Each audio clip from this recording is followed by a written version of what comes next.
Good evening, everyone, and welcome to National Council of Jewish Women Australia's webinar commemorating the heritage and history of Jewish refugees from Arab lands and Iran. I'd like to acknowledge the traditional Indigenous custodians of the lands we are all meeting from and their elders past and present. Similarly, our event tonight acknowledges the traditional Indigenous Jews of the Middle East, our Mizrahi and Sephardi elders past and present, and honours their contribution to Jewish life and our community.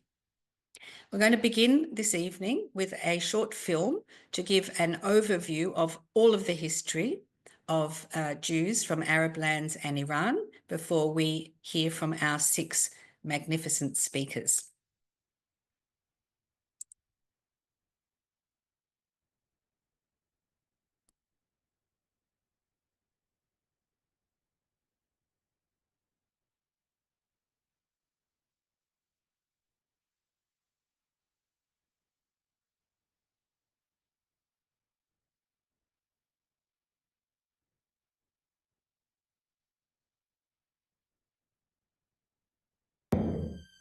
Today, we remember the 850,000 Jewish refugees of the Middle East and North Africa.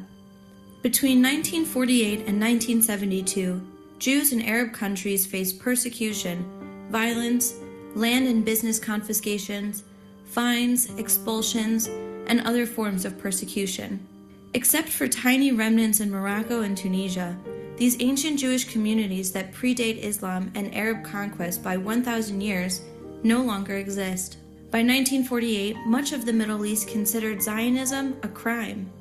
Jews across the Middle East were oppressed, expelled, even murdered solely for being Jewish. In Syria, Jews were forbidden to leave the country or move from their neighborhoods.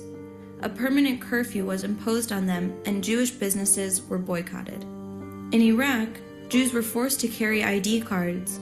Their land was confiscated. During World War II, pro-Nazi Arab nationalists took over the government and instigated a murderous riot called the Farhud, killing 180 Jews. After 1948, most Jews were expelled and stripped of their citizenship. In Libya, in 1945, a riot erupted, killing 70 Jews. They were stripped of their civil rights, and in 1970, all their land was seized by the state. In Morocco, Jewish schools were destroyed, while many Jews were murdered. In Yemen, Jews were not allowed to build houses higher than Muslim houses, or even to speak loudly in their presence. In Egypt, Jews were murdered, removed from the government, and in many cases had their citizenship revoked. These are just a few examples of the codified and institutionalized anti-Semitism that Jews of the Middle East and North Africa faced for hundreds of years, but which massively intensified before, during, and after 1948. Those Jews from Arab countries were not expelled or murdered. They were forced to flee. Ultimately, what they lost equaled up to 5 times the size of pre-1967 Israel. They received no compensation from Arab governments to this day, nor any assistance from the international community. For peace to be just, credible, and enduring, the rights of the Jewish refugees from the Middle East and North Africa must also be addressed. Today, we remember their struggle, their legacy, and their fight to survive.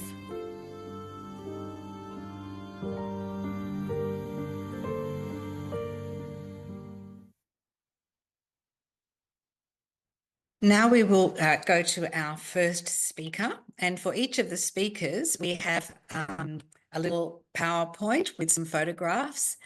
So we're going to try and manage the technology as best we can. You'll hear the speaker and hopefully you will see the images that match what they're talking about. And our first speaker is Talia Ben Menashe, a young woman I've known for quite some time. Talia is a psychotherapist in private practice, and she will tell you more about herself now. And I will put up the PowerPoint for her. One moment.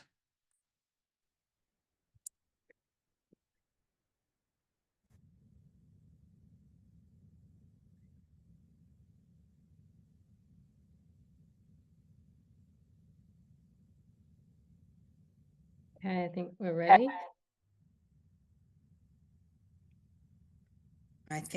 Give me 1 second. We're ready now. Yes. Okay.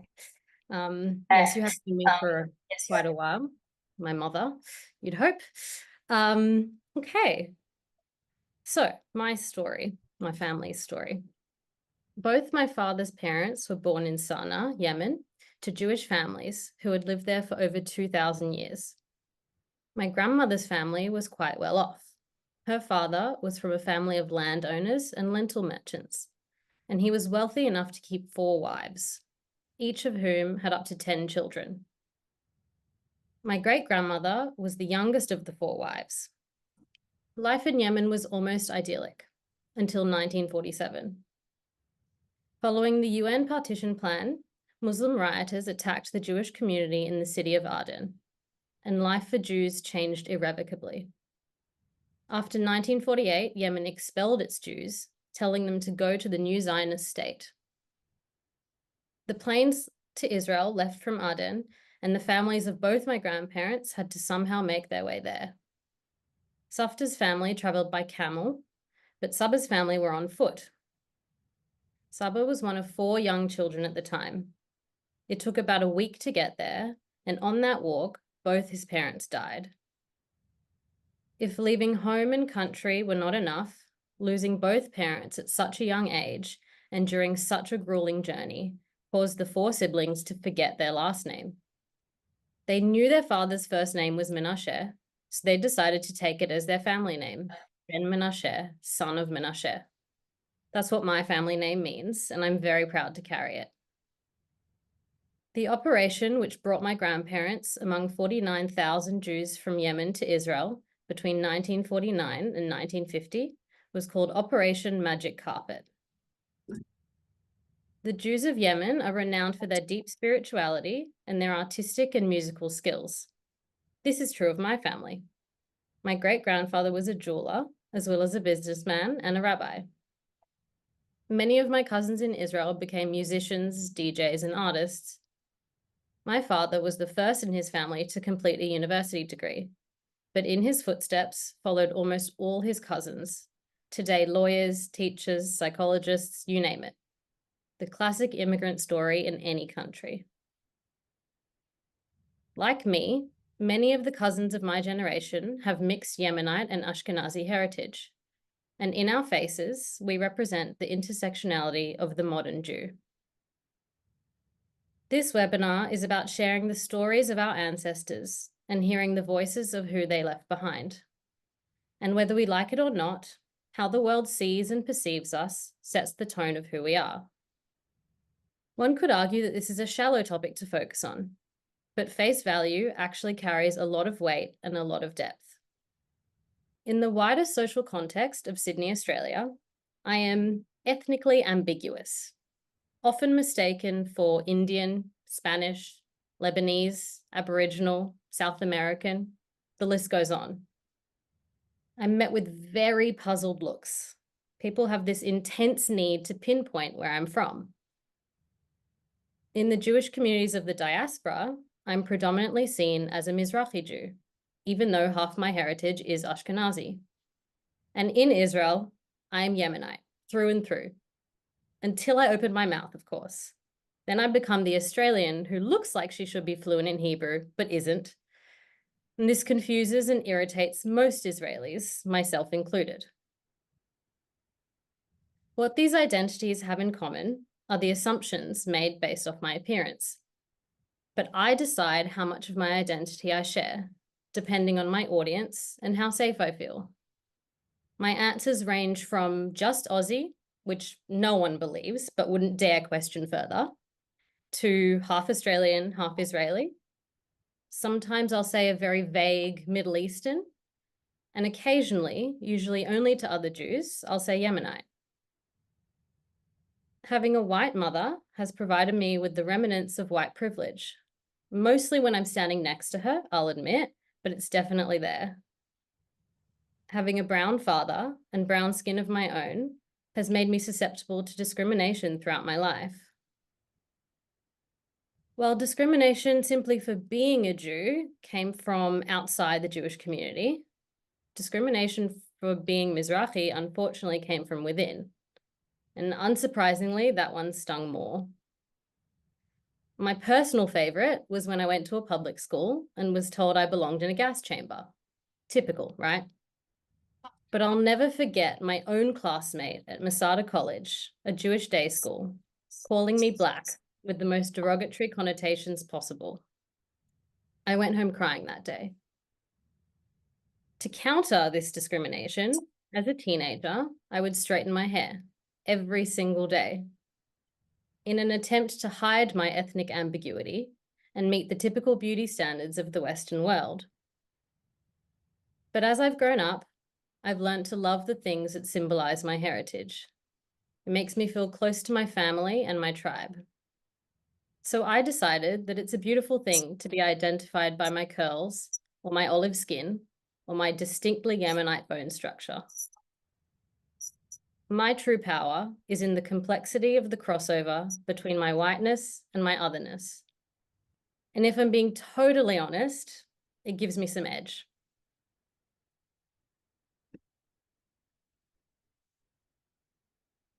Thank you, Talia. Our next speaker is Julia R. Anderson. She's a musician, a songwriter, and an arts worker currently living in Brisbane, Meanjin. I shall come back to the PowerPoint now for Julia.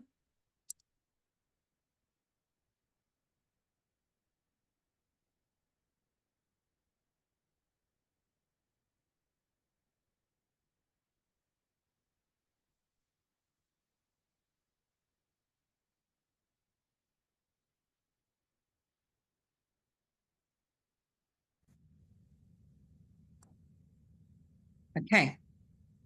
All right. Well, shalom everybody. So as you may have noticed, Julia R. Anderson, you may not ring as the most North African sounding name, but in fact, each part of my name, including the initial, is a tar reflecting the mosaic of my heritage. So my full name is Julia Yuli Renee Anderson. Julia after my grandfather's mother, Julie Pnina Chasson. Yuli, a Hebrew name meaning the month of July, my birth. Renee after my mother's uncle, Renee Pinchas Cohen, his French name, and Anderson, a more familiar name maybe to many of you, the name of my Jewish Australian father, Peter. My mother, Ariella Penina Malki, was born in Algeria to parents whose Jewish families had been in Algeria for centuries. My grandparents, Rachel Arlet Cohen and David Guy Malki, were born in 1936 in a city called Constantine. Each of their names, too, is a mosaic, a Hebrew name, a French name, and a Jewish last name with traceable lineage to Algeria and Spain. Who you're seeing right now is David and Renee, and the previous slide was my great-grandmother, Julie, as a young girl. My grandparents remember Constantine as a beautiful city, and Algeria at the time was a French colony. My grandparents lived, went to school, and practiced their traditions alongside other Jews, Christians, Muslims, indigenous Amazigh, and Catholic French settlers. When my mother was born in 1960, there were around 130,000 Jews in Algeria. The violent Algerian War of Independence against the French launched in 1954 and lasted until 1962. The war destabilized any semblance of coexistence when mass riots, killings, and terror attacks led by a nationalist Muslim militia targeted Jewish Algerians. By 1962, 99% of Algerian Jews had fled the home they'd been in for generations. Today, there are no functioning synagogues in Algeria.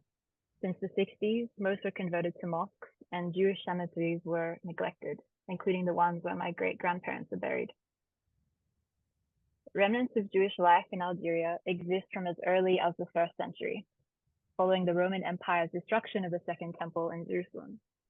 This and subsequent clashes with occupying forces in the Jewish homeland led to the dispersion of Jews throughout the Roman Empire, including to modern-day Spain. That's where my family traces their lineage. In 1492, Spain's Catholic monarchs launched the Spanish Inquisition, forcing Spanish Jews to convert to Catholicism or face torture and death. This led to mass expulsion and is how my ancestors arrived in Algeria in the 15th century. We see my grandparents there at the wedding night. At that time, Algeria was a province of the Ottoman Turkish Empire, which had conquered much of the Middle East and North Africa. Under Ottoman rule, Jews and Christians in Algeria had a distinct second-class legal status known as dhimmi.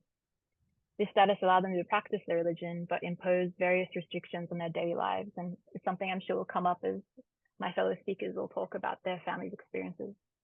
It was not until 1870 that Jews of Algeria were granted equal citizenship under law, but this time under French rule.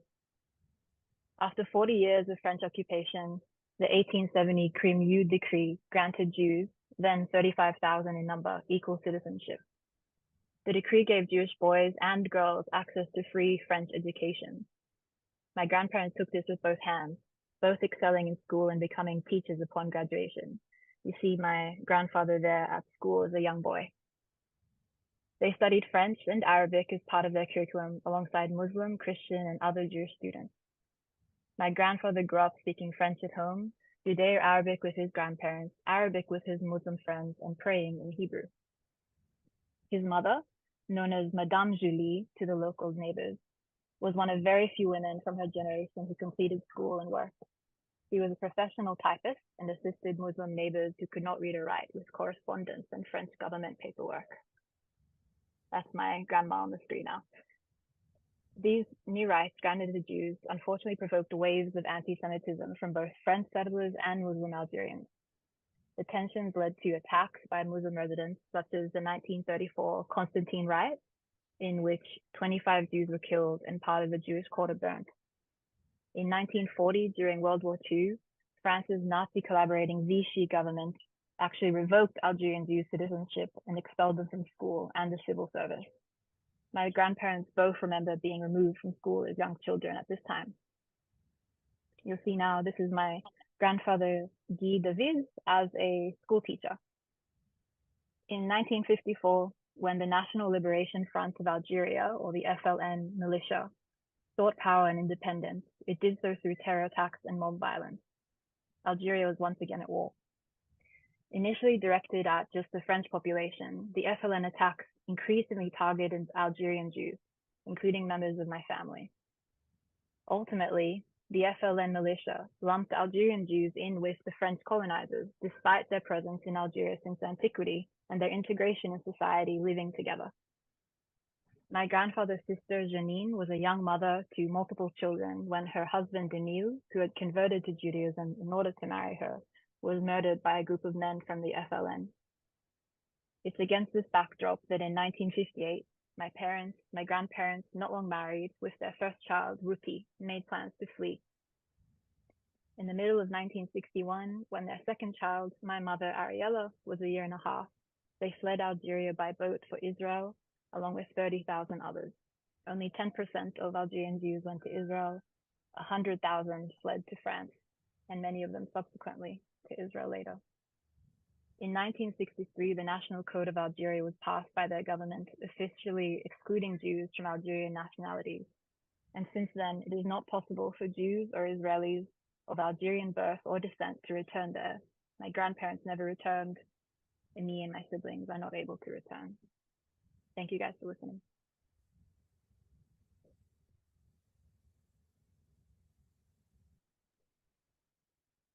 Thank you, Julia.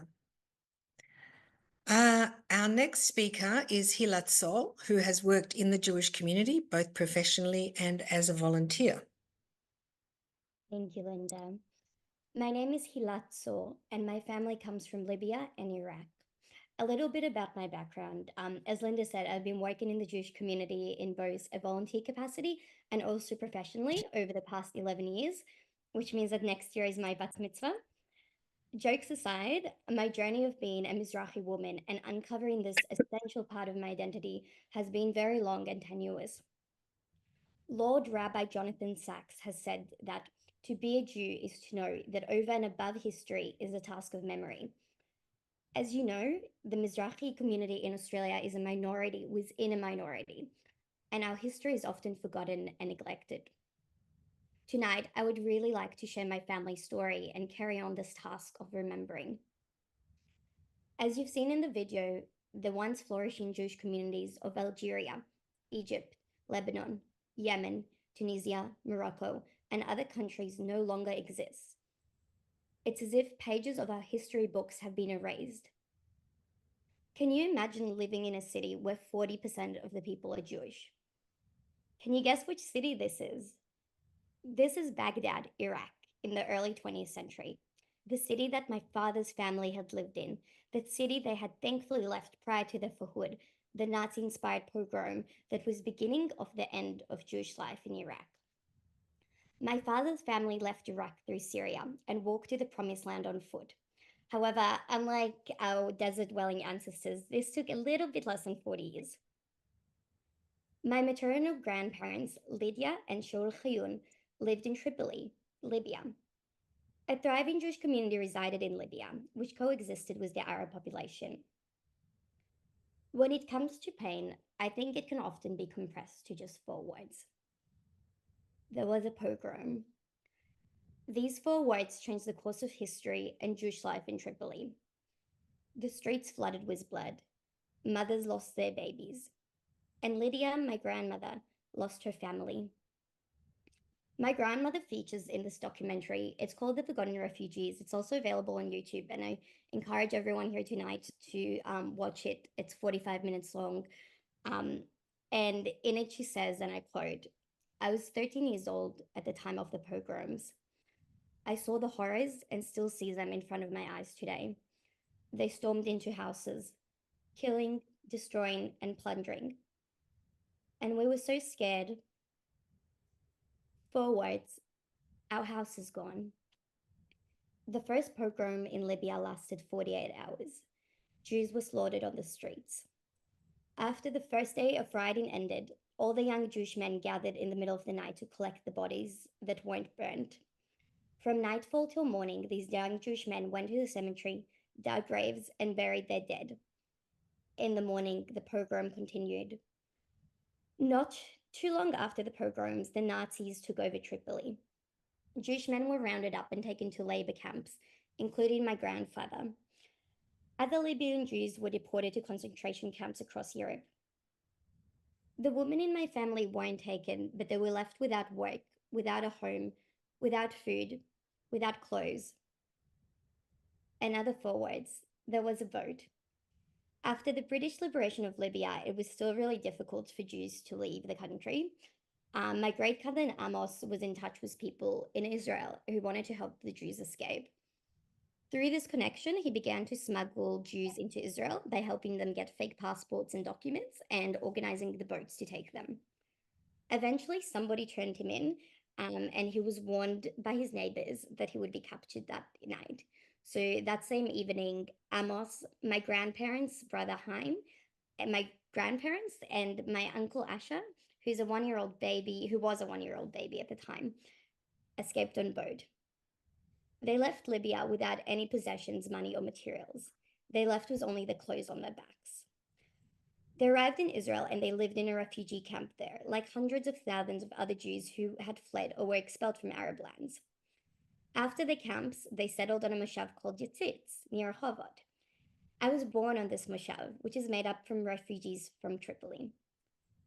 The last 4 words I'll leave you with tonight are, Libya has no Jews.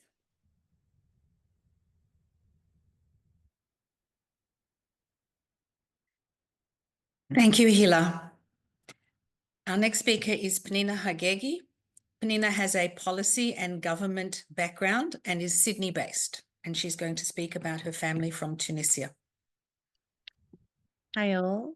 I'm a Tunisian Mizrahi Jew through my dad's side of the family. Our last name, Ajej, is said to be derived from the Hebrew name Hijaz, the center of pilgrimage in Arabia, or from the Arabic meaning pilgrim, Hajj. Like many of the Jews exiled from Iberia in the 15th century, my family were forced to leave what we now know to be Spain to Tunisia, North Africa at this time. My family settled in a coastal city in the northeast called Ariana, on the outskirts of the capital Tunis, known for the roses that they grew. My great-grandfather and grandfather called it Le Petit Jerusalem, a small Jerusalem, because it was home to Jews, Muslims, and Christians. not including the Berbers, who were hard to count as they were nomadic by nature, the religious makeup of the city was 45% Jews, 45% Muslims, and 10% Christian or others. My family speaks so fondly of Tunisia. My grandfather owned a herbal pharmacy and was known as the doctor of the poor. He was also one of the main Judeo-Arabic authors and part of the last generation of Tunisian Judeo-Arabic authors. His writing, even after leaving Tunisia, described how much he loved Ariana. In 1976, he wrote a poem, "Beautiful Ariana, we cannot forget you, you who was the cradle of our childhood, city of flowers, of dreams and love." Apparently, the language lasted only a century in Tunisia, but I think it says a lot about what the community was at the time, going to such lengths to build a bridge between those of differing faiths, because ultimately they all belonged to one community. It also showed what a forward-looking people they were. Writers who wrote a book on Judeo-Arabic literature said, "It reveals the effect of Judeo-Arabic literature on the spiritual formation of not only the literate male population of Tunisian Jews who spent a good part of their time at the synagogue, but also on women, the lower and middle classes, and conservatives who actually lean towards modernization and coexistence." The Ajej family, among thousands of other Tunisian Jews, left Tunisia for France following an increasingly hostile attitude towards Jews a couple of decades later. In 1953, Ariana had 4,351 Jews and 4,320 Muslims. By 1986, there were 14 Jews left in Ariana and over 100,000 Muslims. Today, there are around 1,500 Jews left in Tunisia of the total of 12 million people who live there. They mostly live in a place called Djerba, where there remains the El Griba synagogue, also known as the Djerba synagogue.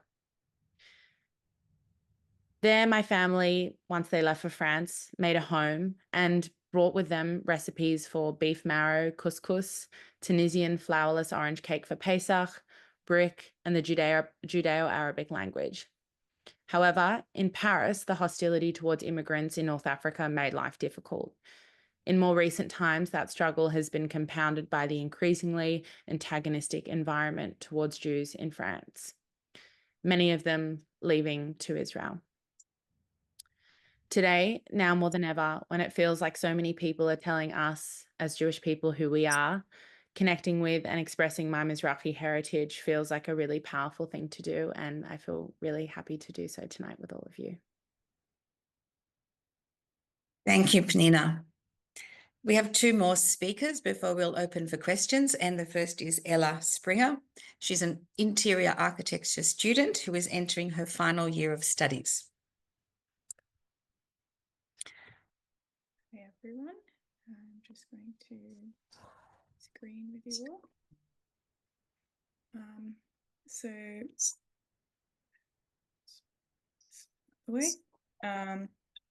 So my background is Iranian Jewish.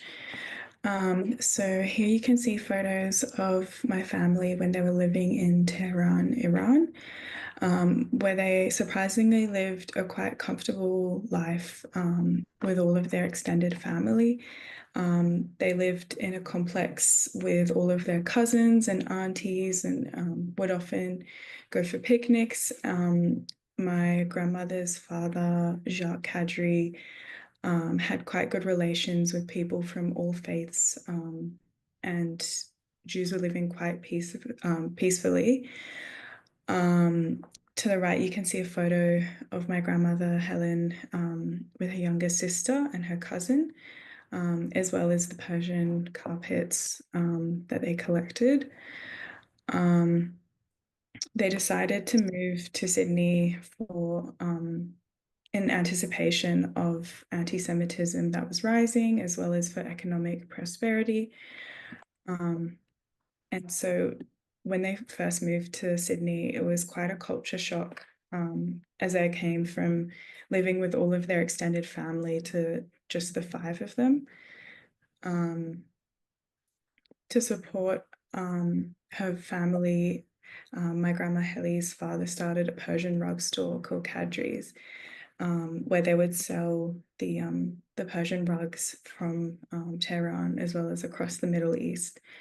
Here you can see a photo of my grandmother Heli helping her father at the store. The central photo is her with her dad, as well as on the right you can see a photo of him holding a rug. And then on the left was when a family member had visited from Iran to Sydney with one of the beautiful rugs that they sold. So when they moved to Sydney, the mishpacha grew. Here's a photo of my great-grandparents, Rebecca and Jacques Kadri, as well as my grandmother, Heli. And then to the left, that little bubba is me with my parents. And so we've always been a very big family. And then we just continued to grow and grow. This is another photo of my grandmother. So this is her with her her grandmother's wedding dress. And that's a photo of her with a veil with Makintavids on it. So when I was growing up, I went to a local public school and I found myself surrounded by a group of lovely girls from all kinds of backgrounds. They'd often speak to their parents in their mother tongue, as their families had also come from across Europe, Asia, and Africa, bringing with them a distinct culture with common values such as a love of cooking, creating, learning, and a closeness with their family. This is what made those friendships feel so effortless and comforting. My mum liked to call us the mini United Nations. Then as high school came, I was really privileged to go to a private school in the eastern suburbs, yet the diversity in my cohort felt very limited. Occasionally there were some Asian or Middle Eastern students, yet predominantly I was captured within the eastern suburbs bubble.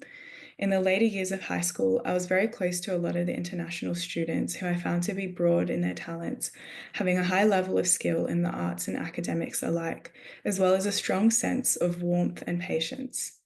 One of my closest friends came from the Middle East, and I could tell she felt a sense of displacement in the Eurocentric bubble we had found ourselves in. At the time, I don't think I fully realized that I felt the same way, even though as a seemingly white Jew, I was where I should, quote unquote, be. I later went to university to study interior architecture. My first year, I struggled to connect to a lot of my cohort. Most of the classes were taught online due to COVID, and when I was in person, I felt a sense of judgment every time I said I lived in Bondi. Increasingly, it became clear how the cohort had divided itself by the various clusters of suburbs across Sydney, often tied to a cultural background. People wanted to connect over going to the same local pubs and catching the train home together. I felt like people saw me as a spoiled eastern suburbs princess and didn't realize how my ancestors had traveled from every corner of the world, escaping their own form of religious persecution. I was very fortunate that in their emigration, they landed themselves amongst the shores of Bondi, which over time became a desired place to live. But this was, of course, intentional, as my grandparents had worked insanely hard to ensure that I remained connected to a Jewish community. I tried sitting with the eastern suburbs girls, but found myself disconnected from their values despite their geographic proximity. I turned to a lot of friends outside my course who were often studying engineering and came from various backgrounds. We would go out and party, but never shied away from the big topics such as humanity, religion, and how much we cared about our big, crazy families. Earlier this year, my friend sent an article about an Indian Jewish cookbook, which piqued my interest. The author, Alana Benjamin, was both Indian and Jewish, making her a fellow Mizrahi Jew. Reaching out, she welcomed me as though I was family, and we met for coffee to connect over our shared experience as Mizrahi Jews in Sydney. And we talked about the isolation of being a twice minority.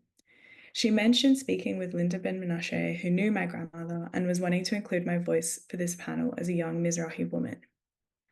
Being part of this talk and meeting other Mizrahi women, I felt so seen, since identifying as Mizrahi has been a confusing journey.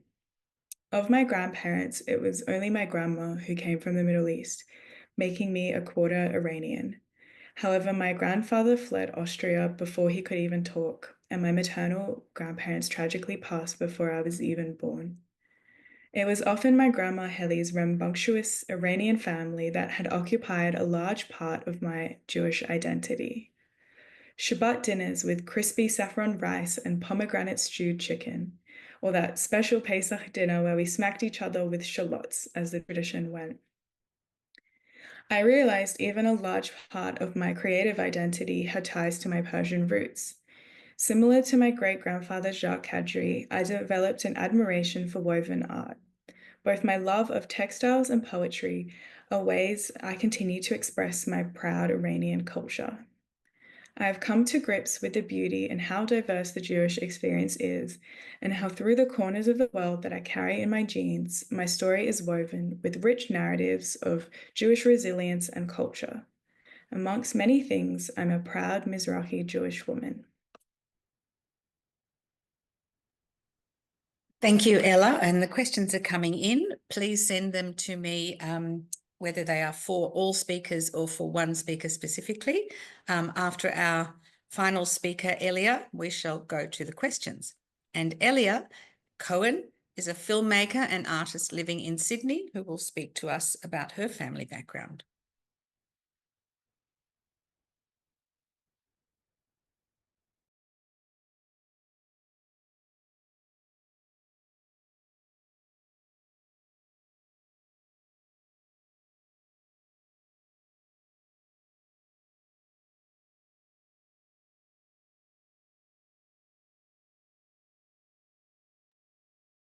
Hi, everybody. Thank you so much, Linda, for organising this. It's very important conversation to have, and yeah, I'm really excited to be here.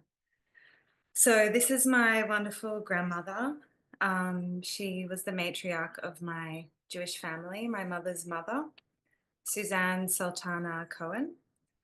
And she was born and raised in Casablanca, which at that time was under French control during the 1930s and 40s. She was larger than life, full of passion and joy, and with a classic North African fire. She was loud and cheeky and lived her life to the fullest.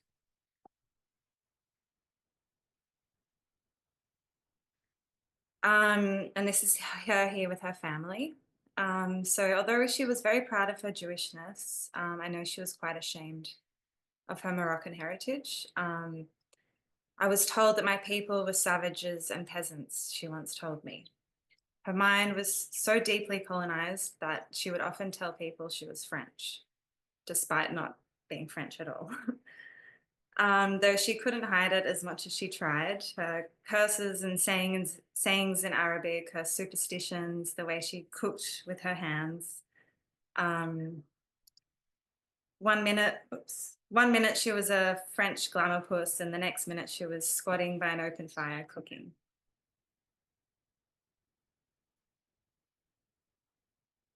Oops, sorry. I'm controlling two things at once.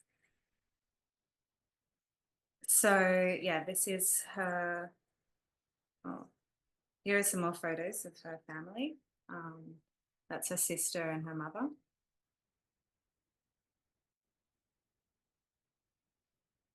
So this is her with my grandfather Sam. He was a Polish Jew who survived.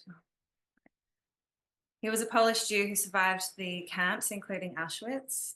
Aside from one sister, his entire family was murdered by the Nazis. The two met in Paris after the war. They came to Australia with nothing other than a box of buttons, which that was the beginning of his business, a fabric shop on Parramatta Road. They were refugees from the Holocaust and from Islamic anti-Semitism. My grandfather Sam said he wanted to get as far away from Europe as possible, and my grandmother thought she was on her way to Tahiti, but that's another story. So I'm now going to read you a letter just to give you context into the world that my grandma was born in. This was in 1907 from the town 1 year after my great-grandmother was born in Satat. So it says, you will know from this letter that there are more than 400 Jews from Casablanca here. They are all without clothing. I'm doing everything possible to feed them, but I have nothing left. All the young girls were raped. You know, the daughter of Israel, your neighbor, who was pretty. All the Arabs had her. Married women suffered the same fate. Their husbands no longer want them, and there is a great scandal. Everyone is dying of hunger. I beg you, therefore, to approach the notables in Casablanca and the teachers of the Alliance to do something for them, for otherwise they will die of hunger and from their sufferings. So that was a letter translated from Judeo-Arabic from David Amar, who I think is a relative of mine.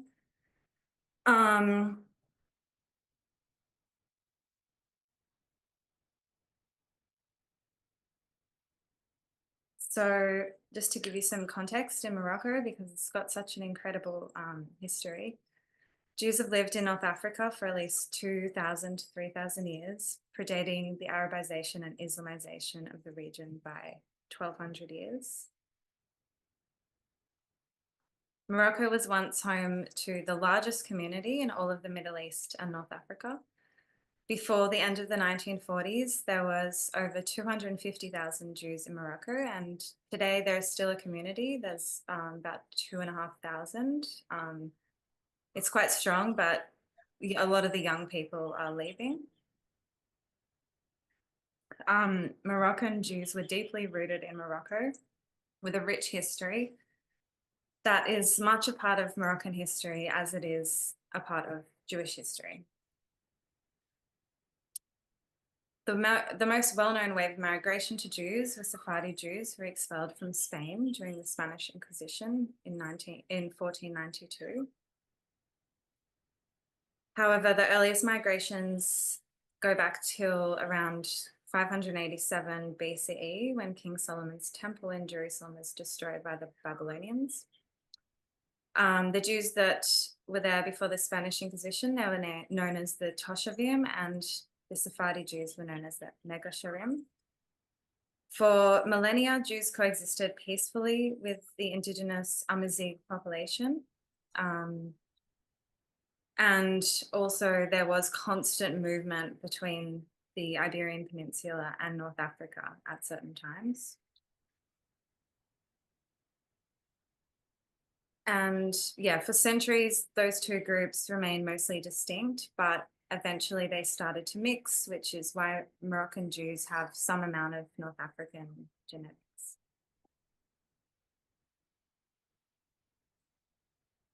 So Morocco it's not an Arab country. Morocco's culture is predominantly Amazigh, Jewish and Muslim.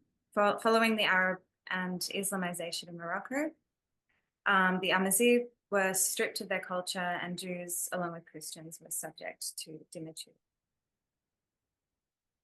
Unlike most of the neighboring countries, Morocco is also well known as a symbol for coexistence in the Arab world, and there are many, many beautiful examples of coexistence. This photo is of a Jewish and Moroccan man. This is a screenshot from a really wonderful documentary called Ziyara, where the filmmaker travels to Morocco to meet with the Muslim guardians of the country's Jewish memory. So a lot of the sites have Muslim caretakers still today. And it's all very well preserved. However, the integration didn't necessarily preclude persecution. People try and perpetuate the idea that anti-Semitism has its roots in the West, but under certain rulers, persecution against the Jews in Morocco at times was incredibly brutal. This painting depicts the story of Salika Hatchwell, who was beheaded after she refused to convert to Islam.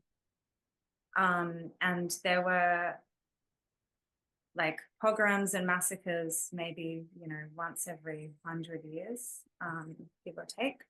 For example, in 1032 there was 6,000 Jews were killed in a riot in Fez. And by the 1940s, and especially after 1948, anti-Semitism was getting worse again, and eventually almost all of Morocco's Jews were gone. So after thousands of years, this culture is dying out. Yeah, so Jews in general are, so when my grandmother and her family finally left Morocco, they were separated and dispersed to 4 continents. She was the only one from her family to migrate to Australia, so much was lost. My grandparents didn't speak each other's language, so they learned English at home and quickly assimilated into Australian society. It was hard to get stories from her, but I did manage to record some conversations with her. But it was mostly since she passed away that I went into a massive rabbit hole researching and finding out as much as I could about Morocco and its Jews. Initially, I was struck by the very moving examples of coexistence, and I still am, and I thought this is a story that has to be told. But also the more I researched, the more I learned about the consistent persecution that also happened. And I realized that parts of this history have been quite romanticized. Many records were destroyed and the information is hard to access, but it's quite addictive to go into. So yeah, the more I learned, the more I feel like I found parts of myself, but also an incredible sense of longing for the way my ancestors lived for thousands of years, which was gone in a matter of decades. And I remember the first time my mother and I watched a film about a Moroccan Jewish family, and it was like staring into a mirror, like all the mannerisms, and it was a very, very surreal experience. Thank you very much. Thank you, Elia. And we've got quite a lot of questions. So we'll start, I think, with a question here for Hilla. Question is, how did you uncover all the history of the forgotten pages? So essentially, my parents never told me this history. It was never spoken about because their parents never spoke about it. And I was in my early 20s, and I was studying. I have a major in Jewish history, and I was learning about this in class. And I remember asking my dad why my parents told me was Sephardi and not Mizrahi. And, that uncovered some conversations. And within that same year, I was actually approached by the Jewish Board of Deputies, and I was asked to give a speech at the November 30th commemoration, which really inspired me to do more research. I was already on my way, but to really uncover this history and really press my parents and see what we could find out. And we got a hold of my grandmother's testimony that she gave to a museum in Israel, and my mum and I listened to it together. It was really, it was a very emotional experience for both of us because my mother has always been shielded from this history and she didn't grow up knowing it. So that was, it's such a tragic history, but it was also really special to uncover this part of my history with my mother. And then when I went to speak at the event, they showed the film I referenced, The Forgotten Refugees, and my grandmother was in that documentary, and I was so inspired by, and my family came to watch me speak, and my family and I were just blown away by the fact that, she's in this documentary, but she never told us about it. And yeah, it was just, I was so inspired, and I've learned, about other countries, and I started speaking about this, and I learned about other stories of people, that were very similar to mine. And there is this proverb from Pirkot Avot, the ethos of our father, which is, you're not obligated to complete a task, but neither are you free to desist from it. And after I uncovered this part of my identity, I really wanted to move the story forward. And ever since then, I've given talks about my family history before, and I've really worked a little bit in the advocacy to make sure this narrative is remembered. So yeah, that's how I kind of learned about it. Thank you. There's a question for Julia. The question is, can you speak to your relationship with your grandparents in Israel, and how did your family end up in Queensland? I added that part on. Yeah, sure thing. So my family connection with my grandparents and my greater family in Israel is very strong. I think one of the speakers mentioned this, the kind of disparity from a huge Mizrahi or Sephardic family and then coming and being this kind of envoy in a different part of the world and being kind of a more just you and your direct family. So my family are constantly in connection with our family in Israel because that's where the big mishpacha is. They are people who are very important to me. They're kind of pillars in my life, my grandparents, my Saba and Safta. I definitely like to speak more to them and to the legacy of that family and this heritage. And so I'm grateful for this opportunity as well to mark that. My grandparents were creative people. They were people who write. I've got this amazing storytelling in my family, which is I'm very grateful for. It means I'm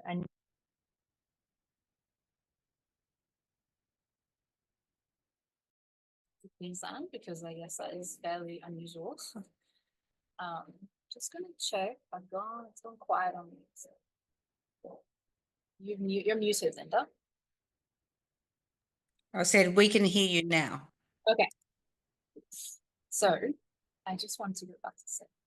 So Queensland, my mother, when she was growing up in Israel and ended up in a kibbutz, my father traveled to Israel as a young Jewish man and a kind of adventurous young Aussie who was backpacking, and worked in a kibbutz, and the two of them met in a kibbutz, which is, met a couple other people with a similar story, but I think it's fairly unusual. And they met each other, fell in love, continued separately for some time, but ended up meeting each other again and ultimately getting married in Israel. My father came and met my mom's family and parents.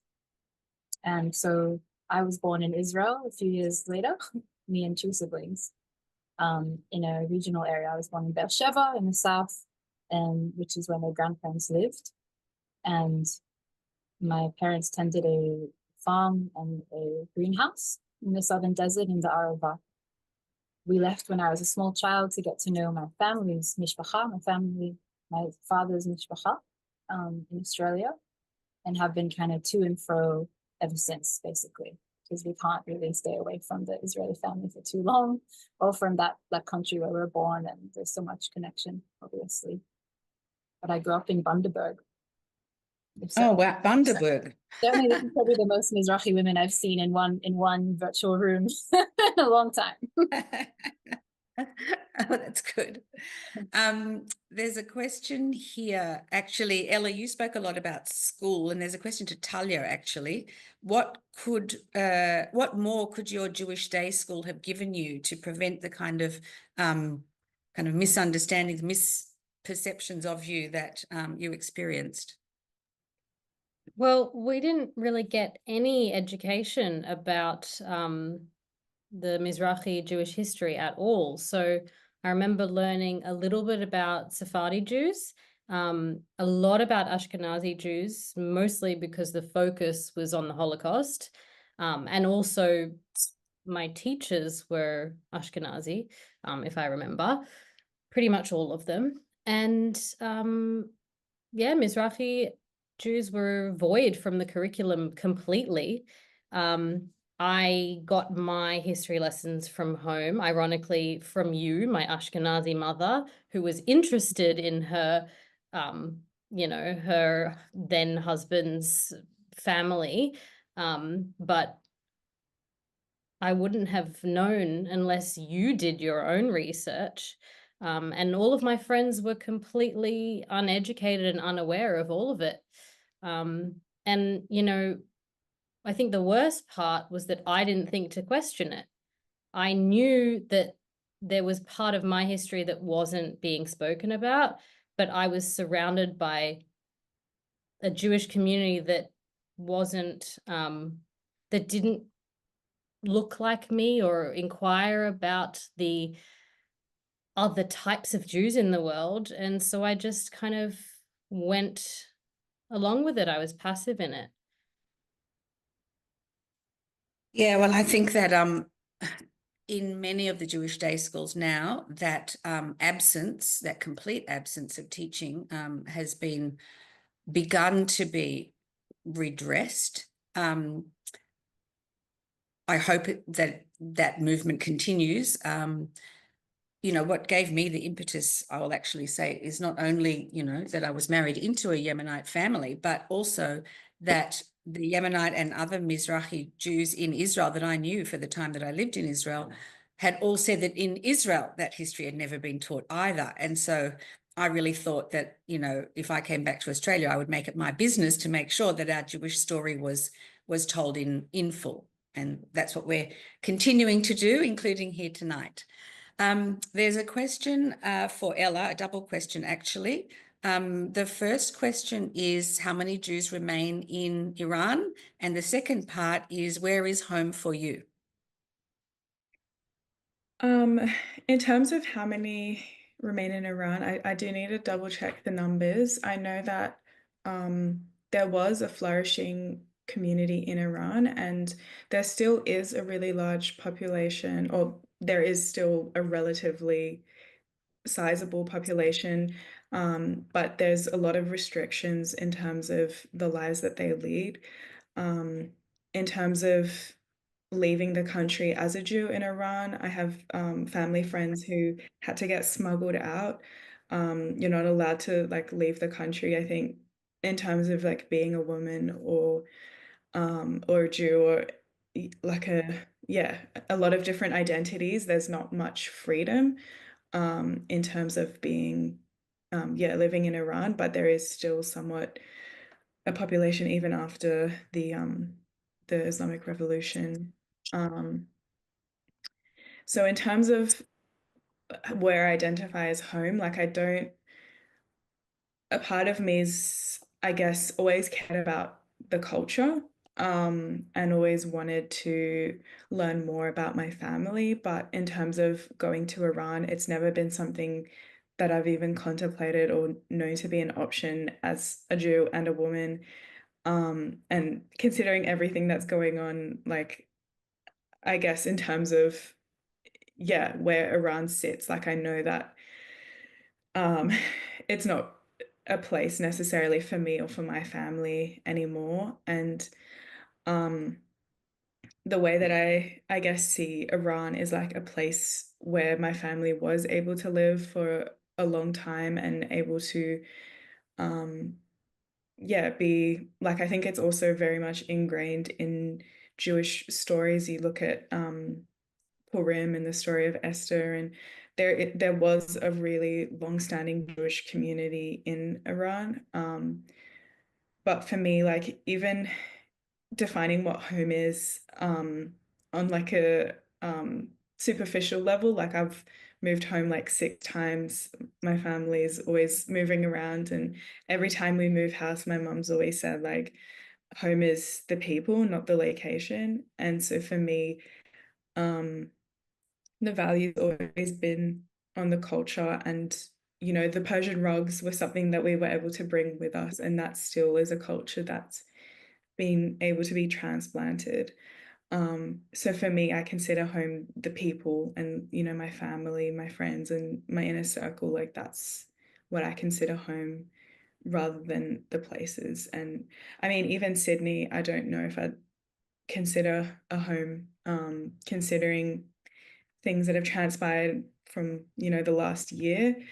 My grandfather had to flee Austria because of the Holocaust, and because of that we were able to get citizenship. And so a year ago, when certain events were transpiring, we were thinking good time to have another passport and not necessarily be stuck in one place. And you look at these patterns of immigration, and that part of me kind of thinks home is the people that I'm with. Thank you. I think because I'd like to at least have one question for each of the participants, we might finish at 8:15 rather than 8, if people are all right with that. There's a question here for Elia. In what form are you recording your family history that you've researched? Oh, well, before my grandmother died, I did quite a few phone interviews with her. I didn't manage to get a video interview, but I would just record her on my phone, and I'm very grateful that I did that. And definitely recommend anybody who has a grandparent that is still alive to do that. Otherwise, I have never been to Morocco myself. Probably the last 5 years, it's like all I've wanted. But then, you know, COVID hit and I can't really afford it. And, you know, I think it's safe enough to go. Like, Morocco is probably one of the only like most safe countries that, you know, can actually go back there. There's still a community there. So I would really love to, and I do have some very distant relatives that I've tracked down, but I've done all this ancestry research and whatnot. So yeah, what format is, yeah, I guess just like voice recordings at this point, but because my grandmother, she's got one sister that's still alive. She's very old. She lives in America. And I've gotten letters, I've reached out to cousins, and they've sent me stories that they've written, and basically I've just tried to collate everything. So I've got folders and folders and folders, and I would like to share that with my family, but it's all a bit of a mess at the moment. But yeah, the more that I've learnt about this, I was just, and like speaking to my mum, you know, like a lot of people have said tonight that they didn't learn about this at school. And I was just so shocked when my mum was like, I learned nothing about this. And, you know, like it's crazy. I mean, listening to everybody today, like I definitely relate a lot in terms of like, it's not something that I questioned when I was younger. Because I was just me and it was my family, it was just normal, you know. But I think it's a really important story to tell, and I think now is a really good opportunity because, like, you know, since October 7th, I guess Mizrahi and Sephardi Jews have kind of gone from like being completely unknown to being this like talking point and kind of weaponized and tokenized, and it's kind of just nothing more than a talking point. And it's usually to perpetuate this idea that like Jews and Christians and Muslims all lived peacefully and happily together, but like that's just completely a lie. And the history goes back, like it's not like even within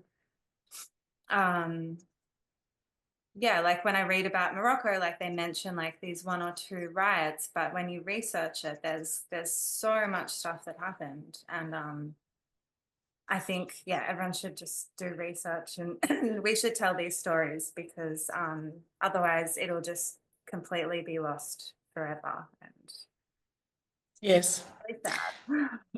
I would recommend a trip to Morocco. We went to Morocco a couple of years ago and it was absolutely incredible.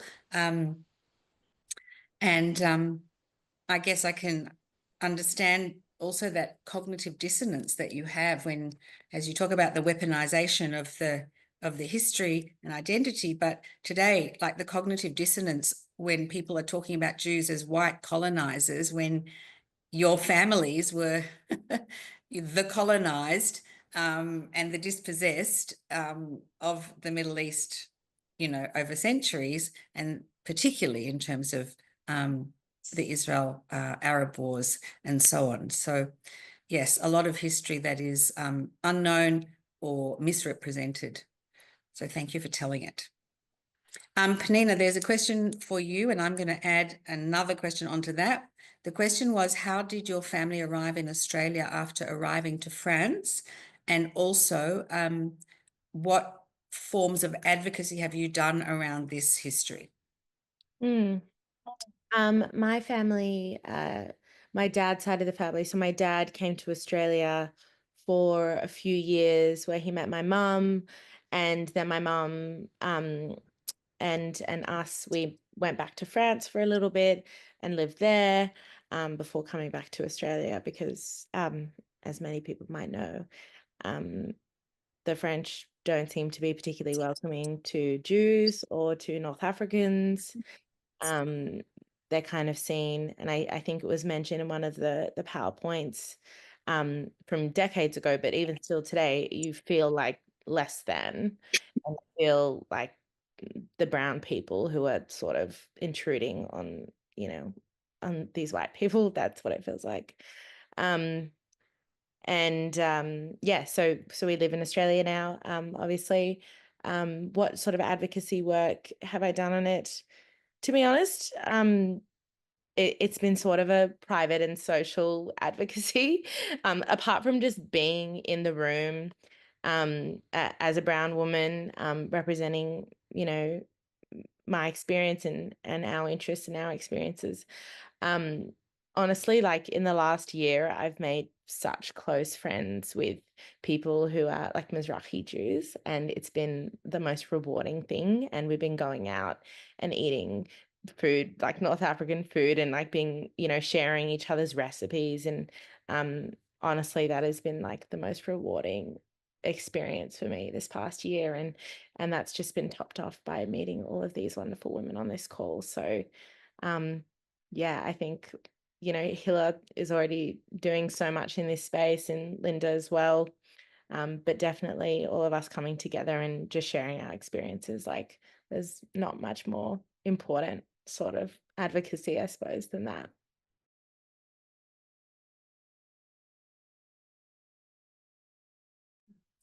Thanks so much, Penina. I'd like to just read two final comments from people in the audience tonight, and then I'll hand over to Joe Silva for a vote of thanks.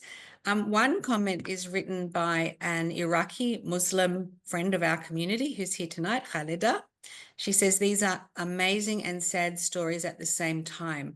I don't know what I should say, except that I feel sad for all these families for what they had to suffer.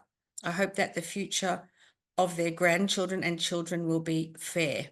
I hope there will be peace in Israel. I completely agree that Jerusalem is the source of all religions and prophets, and that 90% are Jewish prophets. I wish the decision was up to me. I would demand the return of all Iraqi Jews. I have Jewish friends with whom I always feel true friendship. I am very proud of all my Jewish friends." Thank you, Khalida. It's very heartening. And the final comment from someone in the audience is the amazing Dr. Rashelin Barda, the first Mizrahi woman in Australia to write a history. She wrote a book about the history of Egyptian Jews in Australia, and she has done the most advocacy on this issue, I think, of any person in this country, and inspired me hugely. She said, "I just want to tell every one of you how proud and deeply touched and how privileged I feel to have heard your stories tonight. I can see how proud you are of your origins and hope that you will always keep sharing these important stories of your individual families."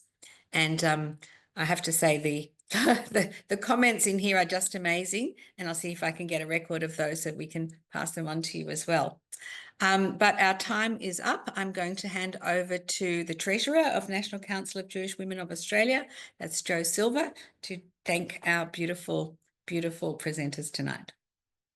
Hi, everyone. I am blown away by what I've heard tonight. I had no idea. I'm one of these people that have grown up without the education, without the knowledge, with only recently really having any thought for our Sephardi, our Mizrahi heritage.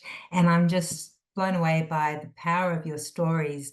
Talia, when you started off and explained how do you describe yourself to people, how, especially now, like how do you identify, and people are so confused by your physical looks, they don't know where to place you, and Jewish people are similar from what you're saying as well. So all of you, thank you for explaining what I had no idea was a hidden part of our Judaism, for putting yourselves front and center, and for making us so proud of our diversity.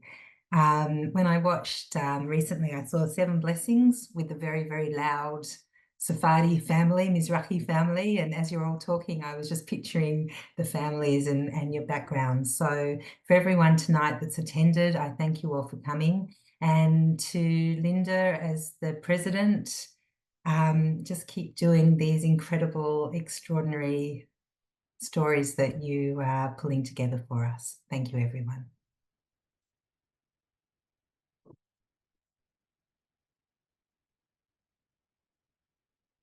You're muted. Sorry, thank you.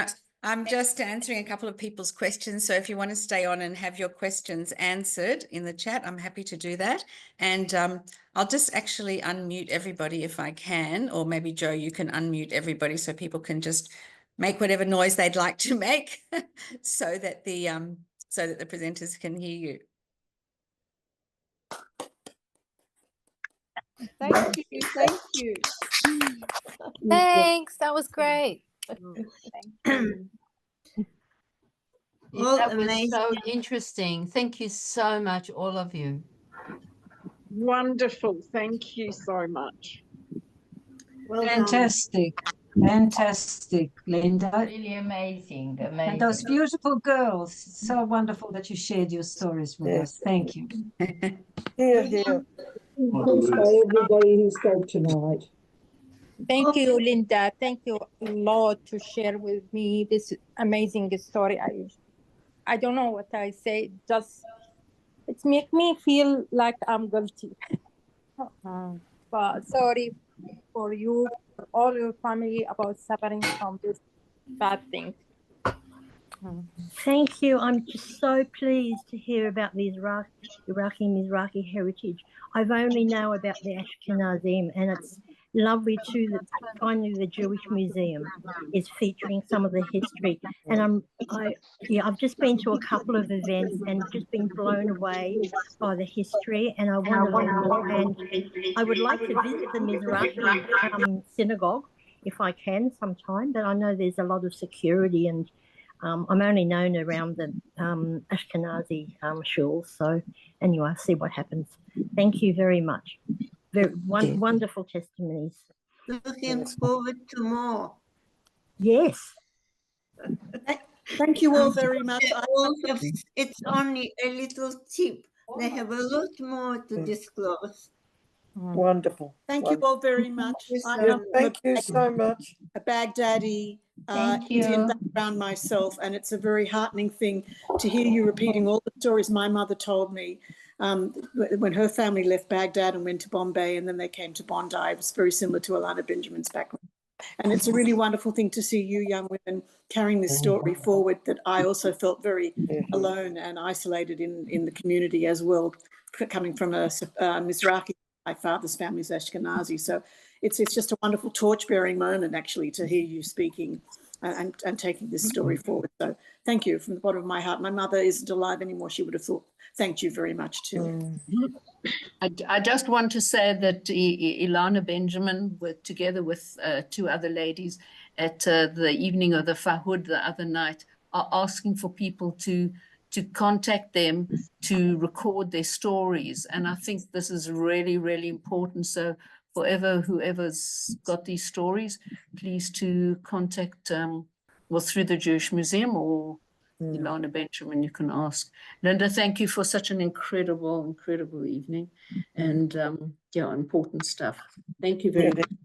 Well said. Can I say something? I think it was beautiful what you did tonight. Absolutely. You all need to meet. All need to get together around the table and share your stories, because it's beautiful. And congratulations, you did a great job, all of you. Wonderful project. Thank you very much. I think there'll be maybe one night during Hanukkah. Wonderful. I want to say thank you to the wonderful comment that Linda read out just earlier.